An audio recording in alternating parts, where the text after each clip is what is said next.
Kano nga ba nagastos namin nung nagbakasyon kami sa Boracay? Na may itinerary na 5 days and 4 nights at anong activity ang sulit na gawin kapag first time mo dito pumunta? Tara, samahan niyo ako. Una, nag-book muna tayo ng Grab bahay to airport. Budget namin dito ay 600 pesos per trip. Then pa uwi, ganoon din 600 pesos pa din. So far, pasok naman sa budget. Nakapag-book na nga pala kami ng flight 6 months before ng vacation date namin via Sebpac Seat Sale. At nakuha lang namin ito ng 4,912 per person kasama na ang 20 kilograms baggage allowance. Bali ang total na pamasahe namin ay 9,824 round trip. O diba sulit? Sobrang aga nga namin dito sa airport, almost 2 hours bago ang aming lipad. Kaya nag-quick breakfast na muna kami. Skyflake sa tubig lang off na sa akin, pero itong si Lablab ay umorder pa ng favorite niya. Kaya muna tayo. Pwede ka na. Sarap naman kinakain yan. Nakakilak kung makakita ng aeroplano, boy. Laki yun. Pwede ba tayo dyan sa kabila? First time ko nga pala sasakay ng aeroplano kaya medyo na-amaze ako sa itsura ng aeroplano sa totoong buhay. Makalipas ang ilang oras ay nakasakay na nga ako. Grabe, ganito pala sa loob ng airplane at dito pa nga ako nilagay sa window seat. Tingin ako ng tingin dito sa bintana at ninananon ang view dahil first time ko nga sumakay ng aeroplano. Ha? Less than 1 hour ay nakalapag na nga kami. Touchdown Godofredo P. Ramos Airport dito sa Katiklan. Rekta kami dito sa baggage para kunin ang maleta namin. Sumunod ay hahanapin na namin ang Boracay I-Pass para doon sumakay ng trike papunta ng Katiklang Port. Nakabook na nga pala kami lahat ng mga sasakyan namin via Boracay I-Pass at ang nagastos namin para dito ay 860 per person. Overall, 1,720 para sa land transportation round trip. O diba sulit? Sa tricycle pa lang ay ramdam ko na malapit na ako sa dagat at ramdam ko rin na nasa ibang lugar na ako. Grabe, amoy dagat na talaga. Makalipas nga ang ilang minuto ay narating na namin ang Katiklang Port. Dito hahanapin niyo ulit ang Boracay I-Pass booth.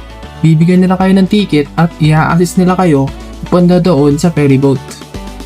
Isang mabilisang paglalayag ay nandito na nga kami sa Boracay Jetty Port at opisyal na nakaapak sa isla ng Boracay. Grabe, first time namin to. Mula dito ay hahanapin naman namin ang hop-on and hop-off bus na sasakyan namin papuntang hotel.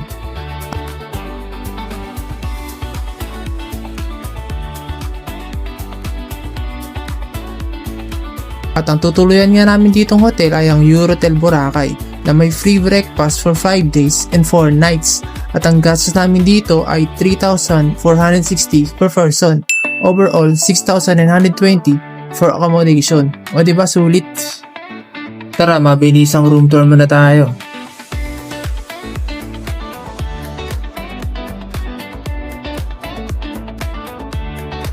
So ito nga pala yung budget hotel na na-book namin for only 5 days. 4 nights, 5 days. Bali 4 nights kami ditong matutulog. Pasok mo na pinto, may higaan agad. Meron kang TV. Meron kang salamin na full body. Meron din dito sa may bandang lamesa. Ito nga pala ang kanilang CR. Buksan na natin, boy. Room tour agad, no? Ito ang CR nila. Buksan na natin ng ilaw. Wow! Yung naman yan, parang sobo yan.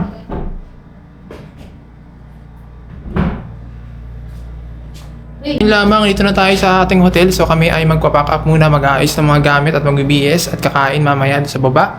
Then tayo ay mag-sign out muna. So, bye-bye!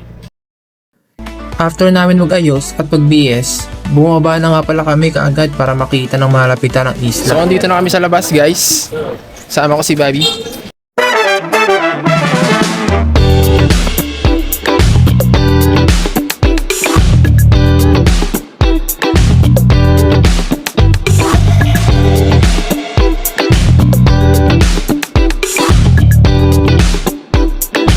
Budget namin dito per day 1K lang sa pagkain. Maximum na yun. Kaya nag-aanap kami dito ng Diwata Paris Overload. Nagtanong ka nga ba kami parisan dyan sa Diwata? Doon na lang tayo kumain. Only rice, only soft drinks, only sabaw. At grabe, sobra ako namangha at nagulat. Ibang-iba ito sa mga dagat at isla na napuntahan ko. Napakapino ng buhangin at napakaganda ng dagat. Kahit medyo malumot ay wala, sobrang ganda pa rin talaga ng Boracay sa personal.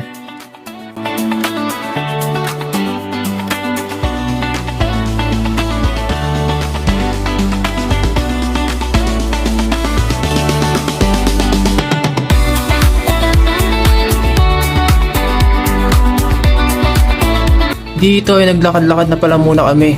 At ang unang enjoyment namin ngayong araw ay kumain. At dahil budget meal nga lang kami, dito namin napiling kumain.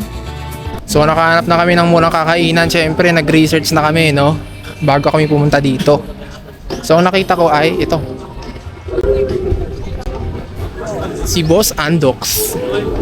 Boss Andox, baka naman.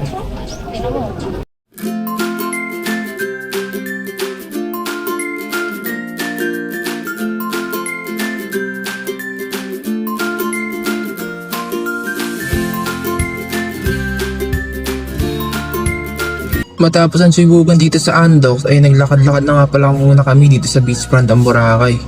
Grabe, napaka-solid, napakaganda talaga dito sa Boracay.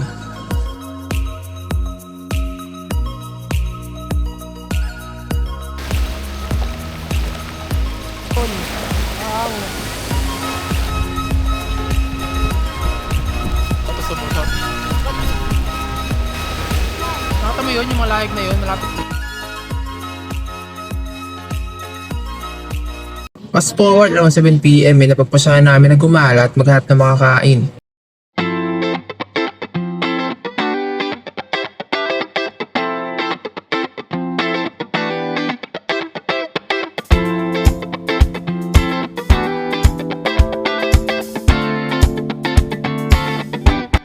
At dito na nga, opisyal na natapos ang aming Boracay Day 1. So tara, pahinga na tayo at proceed tayo sa Boracay Day 2. Tara, day 2 tayo. Sa day 2, dito namin mararanasan ang first time whole day experience sa Boracay.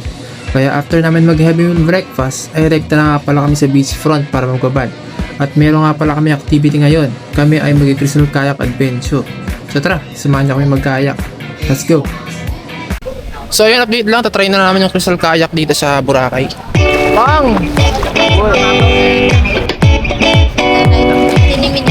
Meron ka sa Gongan.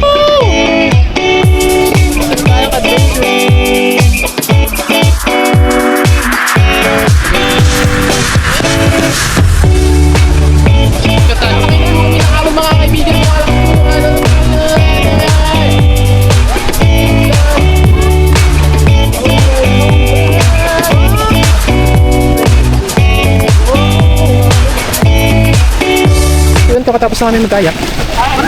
Smooth. Pangas. 5 star. Most try na yung kakalikaan na pag kayo, Boracay. Magka-experience kayo. Mukha lang siyang boring sa picture, sa video. Pero pag na-experience siya sa real life, masaya. Yun lang. Bye-bye. After nga namin mag-kayak, nagpahinga muna kami sa hotel at pagdating ng hapon, naghanap kami ng mura makakainan. Nag-search muna kami sa Sokmig kung ano yung mga mura makakainan na pwede makainan dito sa Boracay. At ito nga pala ang aming nahanap. So ayun, we are back again guys dito sa Boracay. So naghahanap kami ngayon ng ibang murang makakainan naman. So andito kami ngayon sa parang street road nila. Sama ko si Mami.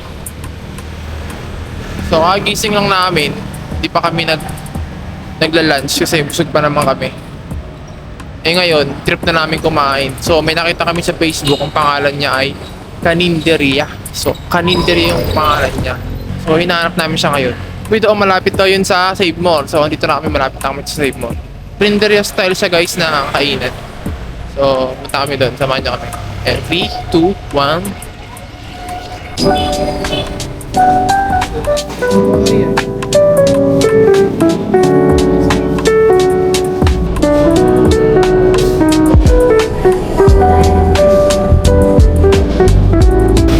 So yun, naka-order na kami. Kain pork binagoong kanin kay BBI, adobo ata. So ang presyo nga pala nila dito ay 1 ulam and 1 rice for only 100 pesos. Then 1 ulam, 1 gulay, 1 rice for only 150 pesos. Nakatapos na namin kumain sa Caninderia. Sarap. Budget meal. Kaya ay maglalakad-lakad na kami sa kabilang side. Station 3 naman kami. Buwak 3. At syempre dito, hindi namin pinalagpas ng pagkakataon na masilayan ang sunset dito sa Boracay. Grabe, napakaganda ng sunset dito sa Boracay guys. Tara panoorin natin.